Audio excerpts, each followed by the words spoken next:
Do you want your kids and you to be healthy? I guess yes. So do I. Are you already eating healthy and exercise, but something is still missing?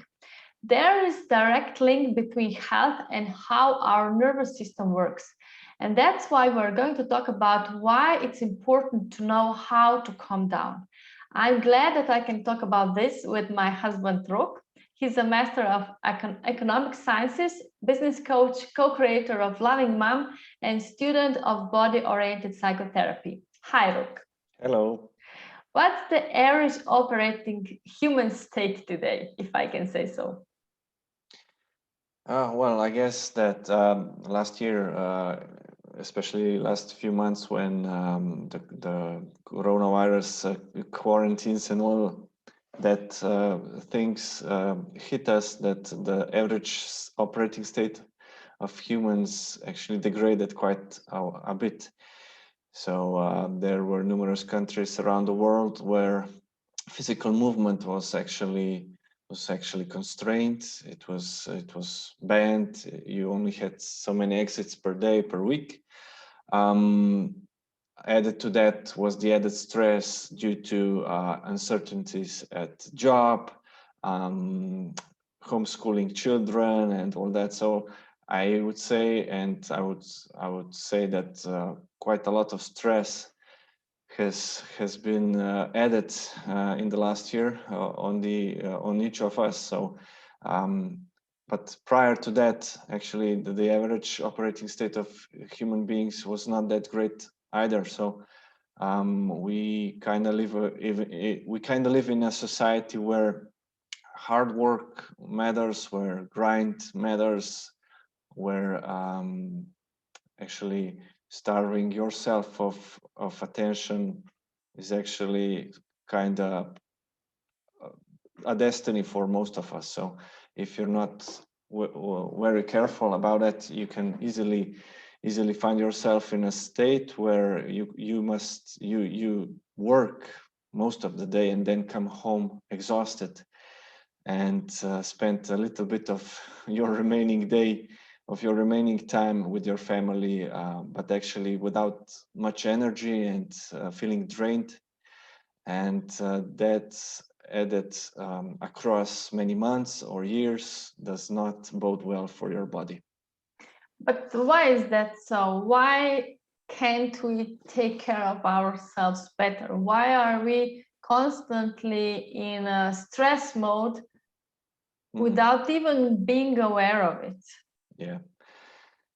So I would say that I mentioned this already. It seems like the society is geared towards um, more work. So we all kind of like the way our lifestyles are being emerging actually. So we're having a luxury of a home, means of transport, vacationing, um, nice food.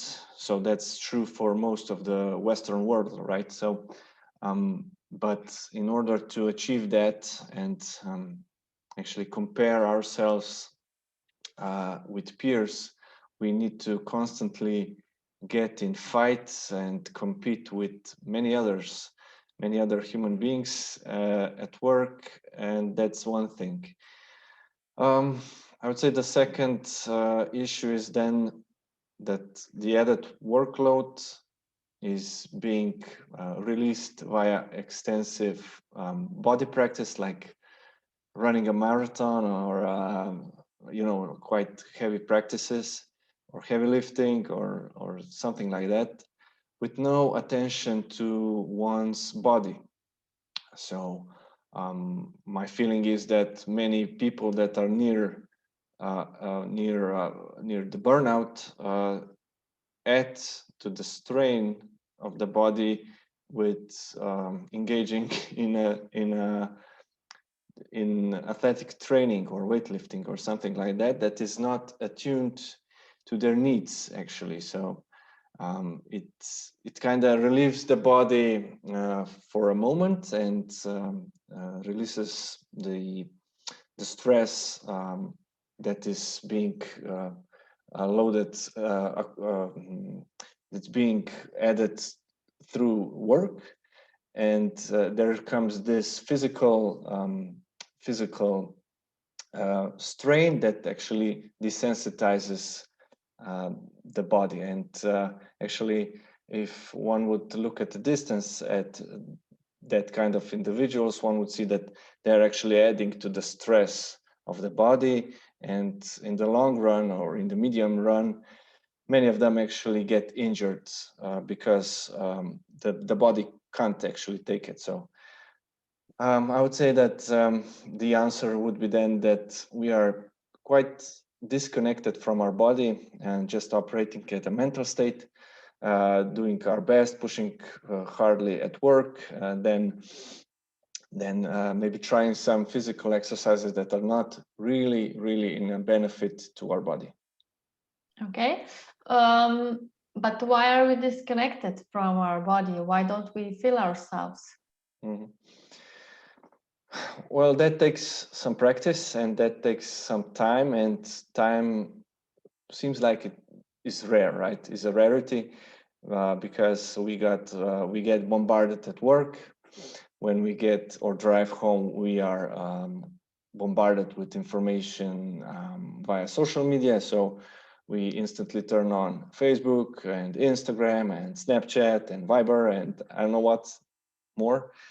And actually, we kind of hypnotize ourselves into that constant information flow that actually disconnects us from our body. So there has never been a tougher time in history regarding that. So the amount of information that is being bombarded, we are being bombarded with, is immense, and it's getting worse. So it takes some dedication, it takes some attention, it takes some it takes some focus to really disconnect oneself from these sources of information and actually turn our focus inwards, let's say, to our body. Yeah.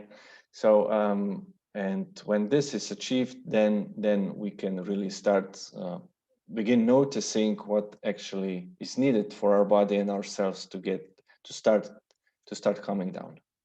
What can we do to change that? So what's the way out? Yeah. So you would need a routine, right? So nothing comes from itself, and even if you in the best possible way and with the best intention state now that you will get up earlier tomorrow, like 30 minutes earlier than usual, that would probably be done only once, right? So you need a routine, and it is best to really maybe share with someone that can become your partner in crime, let's say. So get a buddy, right? Get an accountability partner, right? So just share some dedication towards an exercise, towards a ritual that makes you feel good. So that would be meditation for some. That would be a walk in the nature for others. That would be maybe a slow run for a third type of people. And what is the most important is actually that you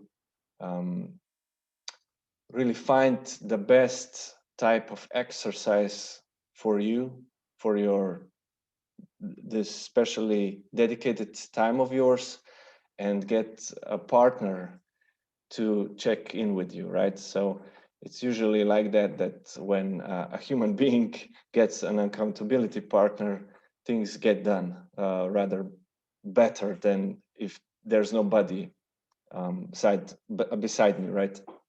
So I would say that's the most important part. The technique itself is really up to you, right? It's something that maybe you already know. Like I said, it's maybe meditation, maybe it's reading, maybe it's, I don't know, listening to music, dancing, whatever. Maybe if you know that, just start doing that, right? So, but yeah, okay, what's the expected result of all this? Okay, so purely, I would say, neurologically speaking, that would be that our nervous system really gets from aroused state to a calm state, right? And that has all sorts of benefits. It's also directly connected to how healthy you are. So if your nervous system is constantly stressed and alarmed, and that would only lead to disease in the end. So turning to a routine and doing an exercise that helps your body is actually beneficial to your health, right? So that really routines, like I mentioned, really calm down your nervous system, and you're chemically a different person and a more healthy person. Yeah, and it probably takes time. It's not just once and I'll do it all the time.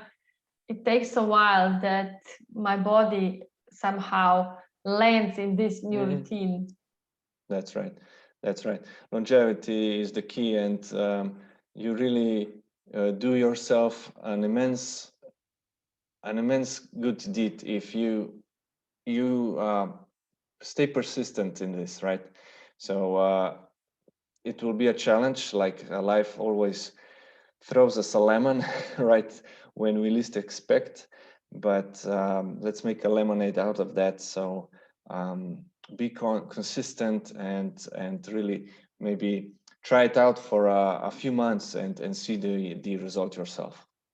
Yeah, but maybe just before we end this conversation, what if some people can do that? I mean, like, okay, I want to do it, but then can be a lot of resistance. That doesn't mean we are like a bad person or losers, or what's going on. Right. So there may be really a strong resistances connected with doing the routines, like it's a sabotage, right? I'm sabotaging myself actually.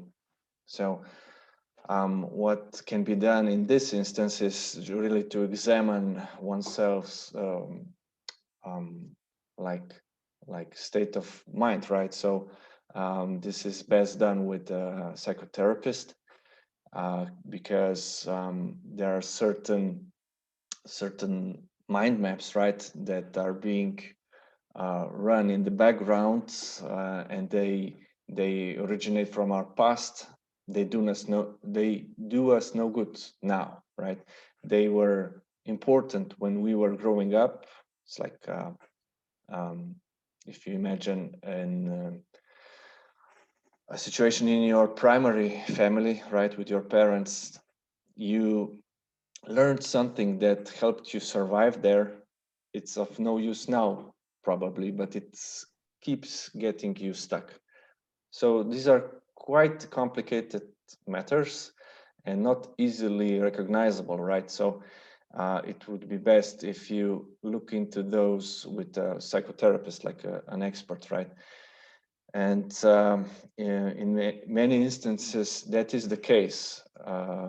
If I notice that I would need to move but I cannot move because I don't know what is keeping me back, then this is the perfect spot for examination of this of patterns, and one best looked at with a psychotherapist. Yeah, or an expert who can support us. So do you have any final thoughts on the subject? Yeah. So what I would really stress again, that you need to be aware that maybe you are operating in a quite stressful environment, and that is adding stress to your body, and that makes your body weak and ill in the end. So it is highly advisable that you turn the light on this situation and maybe see that some things need to be changed, right? I would again stress that you get into a self-care routine, whichever works best for you, and if maybe that isn't working, seek a help of a therapist. Thank you, Rook, for today. If you want to work with Rook one-on-one, you can find him on our page, lovingmom.org. He offers business coaching, parenting counseling, and counseling. You can find also there are some other experts, psychotherapists, coaches, and counselors who can support you on your journey. Stay loving and present. Bye.